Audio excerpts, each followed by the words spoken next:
Hello everyone. स्वागत है आपका आपके अपने यूट्यूब चैनल हिंदी ज्ञान में। मित्रों, आज हम बात कर रहे हैं देवनागरी लिपि एवं हिंदी भाषा का मानकीकरण। आज हम देखेंगे कि मानकीकरण क्या है, देवनागरी लिपि क्या है और हिंदी भाषा का मानकीकरण क्या है। तो प्रारंभ करते हैं। मानकीकरण लिपि के विविध स्तरों पर पाई जाने वाली विषम रूपता जो है उसे दूर करने के लिए उसे दूर कर उसमें एक रूपता लाना ही मानकीकरण कहलाता है। तो आप समझ रहे होंगे कि विषम रूपता को दूर कर उसमें एक रूपता लाना मानकीकरण कहलाता है। तो हम आज बात करेंगे देवनागरी लिपि एवं हिंदी भाषा का मानकीकरण। सर्वप्रथम हम देखेंगे नागरी लिपि का विकास और मानकीकरण। तो देवनागरी क्या है? देवनागरी हिंदी की लिपि है। तो सबसे पहले हम बात कर रहे हैं नागरी लिपि का विकास एवं मानकीकरण। प्रत्येक भाषा की अपनी लिपि होती है। आप लिपि भी समझते होंगे, जिसको लिखने के लिए कुछ हमारे पास चिन्ह होते हैं, वह लिपि कहलाती है। जैसे अंग्रेजी रोमन लिपि में लिखी जाती है, उर्दू फारसी लिपि में लिखी जाती है और पंजाबी गुरुमुखी लिपि में लिखी जाती है।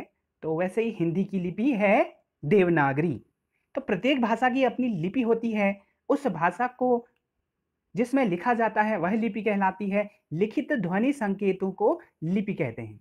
जो लिखित ध्वनि संकेत हैं उन्हें लिपि कहा जाता है। हिंदी जिस लिपि में लिखी जाती है वह नागरी देवनागरी लिपि कही जाती है। भारत में दो प्राचीन लिपियां थी, एक थी ब्राह्मी लिपि, दूसरी थी खरोष्टी लिपि। ब्राह्मी लिपि से देवनागरी लिपि का विकास हुआ है। देवनागरी लिपि का प्रयोग देखेंगे कहाँ कहाँ पर होता है। हिंदी, मराठी, नेपाली। देखिए नेपाली भी देवनागरी लिपि है। नेपाली की जो लिपि है वह देवनागरी है। भाषाओं को लिखने में होता है। इसके अतिरिक्त संस्कृत, प्राकृत, अपभ्रंश भाषाओं में भी देवनागरी लिपि में ही लिखी जाती है। देवनागरी लिपि का समुचित विकास 8वीं सदी में हुआ। गुजरात के राष्ट्रकूट नरेशों की यही लिपि थी। ब्राह्मी लिपि के कई क्षेत्रीय रूपांतरण थे। उनमें से एक रूपांतरण उत्तरी शाखा के रूप में था, जिसे नागरी कहते थे, जिससे नागरी देवनागरी बना है। इसी से देवनागरी लिपि का विकास हुआ। समझेंगे? जो समझ में नहीं आएगा कमेंट करेंगे, कमेंट बॉक्स में मुझे लिख के भेजेंगे अपने प्रश्नों को। और आपको कुछ अन्य क्वेश्चन भी जो पूछने होंगे वह आप मुझसे कमेंट बॉक्स के माध्यम से पूछ सकते हैं।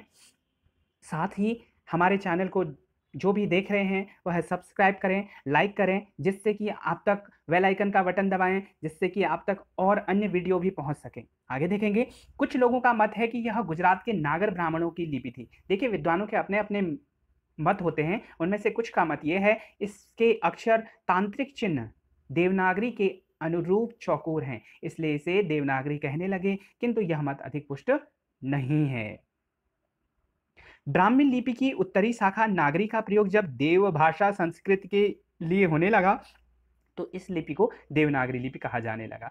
यह भी विद्वानों का मानना है कि ब्राह्मी लिपि, आपने अभी सुना था कि ब्राह्मी लिपि और खरोष्टी लिपि दो लिपियां थी, लेकिन जब संस्कृत भाषा में इस लिपि का प्रयोग होने लगा था, ब्राह्मी लिपि का प्रयोग, तो यह देवनागरी लिपि कहलाने लगी। आगे देखते हैं कि मानक भाषा क्या है। हम बात करेंगे मानक भाषा। अब हम बात करते हैं हिंदी भाषा का मानकीकरण। ठीक, हिंदी भाषा का मानकीकरण। मानक भाषा को स्टैंडर्ड लैंग्वेज कहा जाता है। मानक भाषा से क्या अभिप्राय है, मानक भाषा का क्या तात्पर्य है? मानक भाषा का अभिप्राय आदर्श, श्रेष्ठ और परिनिष्ठित से है। मीन्स कि जो स्टैंडर्ड हो, जो आदर्श हो, जो श्रेष्ठ हो, जो परिनिष्ठित हो, वह मानक भाषा कहलाती है। मैं आपको कुछ पढ़ के बता देता हूं, आपके सामने स्क्रीन में है, आप लोग स्क्रीनशॉट ले सकते हैं। भाषा का जो रूप उस भाषा के प्रवक्ताओं के अलावा अन्य भाषा भाषियों के लिए आदर्श होता है, जिसके माध्यम से वे उस भाषा को सीखते हैं। जिस भाषा रूप का व्यवहार, पत्राचार, शिक्षा, सरकारी कामकाज एवं सामाजिक सांस्कृतिक आदान प्रदान में समान स्तर पर होता है, वह भाषा का मानक रूप कहलाता है। जो आपकी बोली होती है, जो आपकी क्षेत्रीय भाषा है, वह मानक भाषा नहीं है। जिसमें साहित्य लिखा जा रहा है, जिसमें पर्याप्त मात्रा में साहित्य लिखा जा रहा है, जिसमें पत्राचार हो रहा है, जिसमें हम शिक्षा ग्रहण कर रहे हैं, जो हमारी सरकारी कामकाज की भाषा है, वह मानक भाषा है। मानक भाषा किसी देश अथवा राज्य की वह प्रतिनिधि तथा आदर्श भाषा होती है।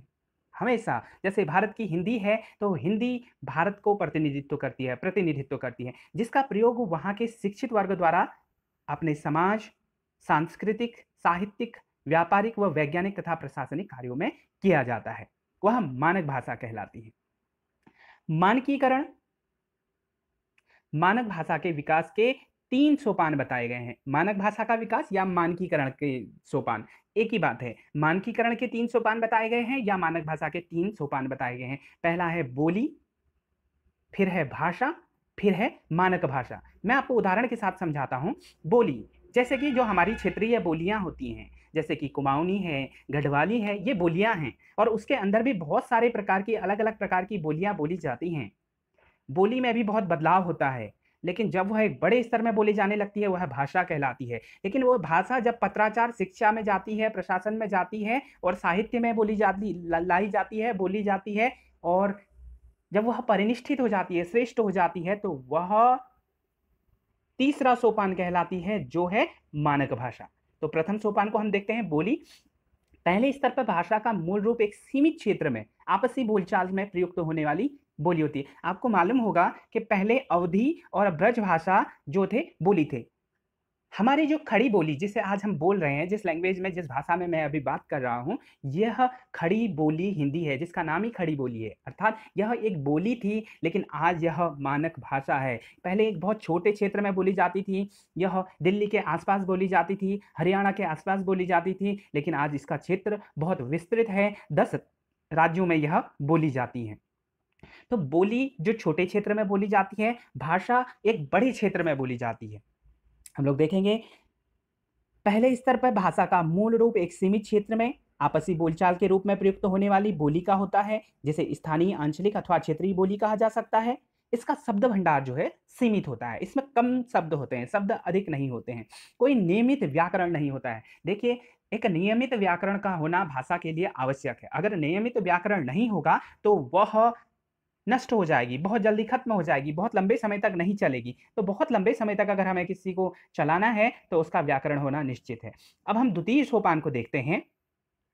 भाषा वह बोली कुछ विशेष भौगोलिक, सामाजिक, सांस्कृतिक, राजनीतिक व प्रशासनिक कारणों से अपना क्षेत्र विस्तार कर लेती है। अगर बोली विस्तार पा जाती है, जिस प्रकार खड़ी बोली विस्तार पा गई, किस कारण से? भारत में स्वतंत्रता आंदोलन चल रहा था, उस समय जरूरत थी एक भाषा की, उस भाषा में खड़ी बोली आई और उसने भाषा का रूप ले लिया। खड़ी बोली एक छोटी सी बोली थी और लोगों की आवश्यकता के अनुसार वह फैली, साहित्य में उसका स्थान बढ़ा, लोगों द्वारा बोले जाने लगा, विस्तृत क्षेत्र उसे मिला, भाषा कहलाई। लेकिन साहित्य में प्रयुक्त होने के बाद, पत्राचार में प्रयुक्त होने के बाद, शिक्षा व्यापार में प्रयुक्त होने के बाद, प्रशासन में प्रयुक्त होने से वह मानक भाषा कहलाई। उसका लिखित रूप विकसित होने लगता है, इसी कारण वह व्यावहारिक सांचे में ढलने लगती है। उसका पत्राचार, शिक्षा, व्यापार, प्रशासन आदि में प्रयोग होने लगता है, तब वह बोली न रहकर भाषा की संज्ञा प्राप्त कर लेती है। देखेंगे, बोली और भाषा में बहुत छोटा सा अंतर है। बोली एक छोटे क्षेत्र में बोली जाती है, भाषा एक बड़े क्षेत्र में बोली जाती है। बोली का स्तर कम होता है, शब्द संख्या कम होती है, भाषा की संख्या अधिक होती है। अब हम तृतीय सोपान को देखेंगे। तृतीय सोपान में कहता है कि मानक भाषा, बोली, भाषा, मानक भाषा। मानक भाषा क्या है? यह वह स्तर है जब भाषा के प्रयोग का क्षेत्र अत्यधिक विस्तृत हो जाता है, वह एक आदर्श रूप ग्रहण कर लेता है, उसका परिनिष्ठित रूप होता है, उसकी अपनी शैक्षणिक, वाणिज्यिक, कॉमर्स से संबंधित है, वाणिज्यिक व्यापार से संबंधित है, साहित्यिक, शास्त्रीय, तकनीकी एवं कानूनी शब्दावली होती है। उसकी शब्दावली अपनी शैक्षणिक शब्दावली होगी, व्याकरणिक शब्दावली होगी, वाणिज्यिक शब्दावली होगी, साहित्यिक, शास्त्रीय, तकनीकी एवं कानूनी शब्दावली होगी, तो वह मानक भाषा कहलाती है। इस स्थिति में पहुंचकर भाषा मानक भाषा बन जाती है। उसी को शुद्ध, उच्च स्तरीय, परिमार्जित आदि भी कहा जाता है। देखिए, मानक भाषा को ही शुद्ध कहा जाता है, मानक भाषा को ही उच्च स्तरीय कहा जाता है, और परिमार्जित हिंदी या परिमार्जित भाषा कहा जाता है। मानक भाषा के तत्व क्या क्या हैं? मानक भाषा के तत्व हैं ऐतिहासिकता, स्वायत्तता, केंद्रानुमुखता, बहुसंख्यक प्रयोगशीलता, सहजता, बोधगम्यता, व्याकरणिक सम्यता। व्याकरणिक सम्यता बहुत आवश्यक है, हर चीज़ आवश्यक है इसमें। व्याकरणिक सम्यता का मतलब मैं आपको बताता हूँ कि व्याकरण में समानता होनी चाहिए। देखो, कहीं पर एक ही शब्द के लिए कोई दूसरा शब्द यूज़ किया जाए, कहीं पर दूसरा शब्द एक ही शब्द को बिगाड़ा जाए, तो वह मानक भाषा नहीं कहलाती है। इसलिए इन्हीं चीज़ों के लिए, जैसे कि आपने देखा होगा अवधी ब्रज में कहीं पर मेरो, कहीं पर म्यारा, कहीं पर मैरो, कुछ भी मेरे के लिए वहाँ पर कुछ भी शब्दों का यूज़ कर दिया गया, जिस वजह से अवधी और ब्रज भाषा का जो उन्हें भाषा का जो रूप मिला था वह खत्म हुआ और पुनः वह बोली के रूप में परिवर्तित हो गई। देखिए, अवधी और ब्रज अपने आप में पहले बोली थी, लेकिन धीरे-धीरे उसका विस्तार हुआ, वह भाषा के रूप में आई, लेकिन व्याकरण न होने की वजह से फिर से बोली में परिवर्तित हो गई। तो ये कहता है कि मानकीकरण का एक प्रमुख दोष यह है कि मानकीकरण करने से भाषा में स्थिरता आने लगती है, जिससे भाषा की गति अवरुद्ध हो जाती है। देखिए, व्याकरण बनेगा और ये सारी चीज़ें होंगी, तो एक स्थिरता आना तो ज़रूरी है कि स्थिरता आ जाएगी। जब स्थिरता आती है, उसी को मानकीकरण कहा जाता है। तो मानकीकरण की वजह से स्थिरता आने लगती है, तो यह एक दोष भी माना जाता है, भाषा का विकास नहीं हो पाता है। अब देखेंगे, हिंदी भाषा के मानकीकरण की दिशा में बहुत सारे कदम उठाए गए हैं। उनमें से है जैसे कि राजा शिव प्रसाद सितारे हिंद ने जो फ़ारसी के हम शब्दों का यूज़ करते हैं, फ़ के नीचे बिंदी लगाते हैं, क के नीचे, तो ये जो नुक्ता इसे कहा जाता है, ठीक है? जो आप बिंदी कहते हैं, क के नीचे, ख के नीचे नुक्ता। तो राजा शिव प्रसाद सितारे हिंद ने क, ख, ग, ज, फ 5 अरबी फ़ारसी ध्वनियों के लिए चिन्हों के नीचे नुक्ता लिखा है, देखिए, नुक्ता लगाने का रिवाज आरंभ किया। तो यह मानकीकरण में उठाई गई कदम है। देखिए, हमारी भाषा में ऐसा नहीं है कि हिंदी का विकास या हिंदी का अपना विज्ञान नहीं है, हिंदी का भी अपना विज्ञान है। इस पे बार-बार रिसर्च चलता है और हमें नए-नए शब्दों का ज्ञान होता है, नए-नए शब्द हमारे पास आते हैं। एक शब्द की रचना में कई हज़ार साल लग जाते हैं। तो मानकीकरण वालों का जो प्रमुख ध्यान रहता है, वह इन्हीं चीज़ों पे रहता है कि भाषा को कैसे सुधारा जाए, कैसे इम्प्रूव किया जाए, कैसे इम्प्लीमेंट लाया जाए। दूसरा, भारतेंदु हरिश्चंद्र ने अपनी हरिश्चंद्र मैगज़ीन के ज़रिए खड़ी बोली को व्यावहारिक रूप प्रदान करने का प्रयास किया। आप जानते हैं कि आधुनिक काल आने पर सबसे पहला काल भारतेंदु युग था, भारतेंदु हरिश्चंद्र के नाम से चला था। इनकी पत्रिका थी हरिश्चंद्र मैगज़ीन। इन्होंने हरिश्चंद्र मैगज़ीन की में काफ़ी भाषा के सुधार पर जोर दिया। फिर देखेंगे, तीसरा, अयोध्या प्रसाद खत्री ने प्रचलित हिंदी को ठेठ हिंदी की संज्ञा दी और ठेठ हिंदी का प्रसार किया। इन्होंने खड़ी बोली को पद्य की भाषा बनाने के लिए आंदोलन चलाया। जो खत्री जी थे, इनका मानना था कि जब हम बोल हिंदी में रहे हैं और कविताएँ भी खड़ी बोली हिंदी में कर रहे हैं, तो हमें जो है गद्य जब हम खड़ी बोली हिंदी में कर रहे हैं, तो हमें जो है पद्य भी खड़ी बोली हिंदी में करना चाहिए। आप जानते हैं गद्य और पद्य को, गद्यांश और पद्यांश आप सब समझते हैं। तो हमें ये कहते हैं कि जब हम कहानी, निबंध अगर हम खड़ी बोली में लिख रहे हैं, तो हमें कविताएँ भी खड़ी बोली में करनी चाहिए। इन्होंने उस पर जोर दिया। ठेठ हिंदी की संज्ञा दी हिंदी को। आगे देखते हैं, हिंदी भाषा का मानकीकरण, हिंदी भाषा के मानकीकरण की दृष्टि से द्विवेदी युग। आप सब जानते हैं द्विवेदी युग 1900 से 1918 तक चला था, इसमें 1920 लिखा हुआ है। सर्वाधिक महत्वपूर्ण युग है। सरस्वती पत्रिका का जो संपादन था वह महावीर प्रसाद द्विवेदी ने 1903 में सँभाला था। मैं इसे सही कर देता हूँ थोड़ा-सा, आप लोग वेट करेंगे। 1900 से 1918 तक चला था। ध्यान रखेंगे इसे। सरस्वती पत्रिका का जब संपादन महावीर प्रसाद द्विवेदी जी ने सँभाला, तो उन्होंने बहुत कोशिश की हिंदी को आगे बढ़ाने के लिए। आज जो हम हिंदी पढ़ या लिख पा रहे हैं, या फिर शुद्ध रूप इसका जो है, या फिर हिंदी खड़ी बोली अपना अस्तित्व जमा चुकी है, उसके कारण, प्रमुख कारण महावीर प्रसाद द्विवेदी और उनकी पत्रिका सरस्वती है।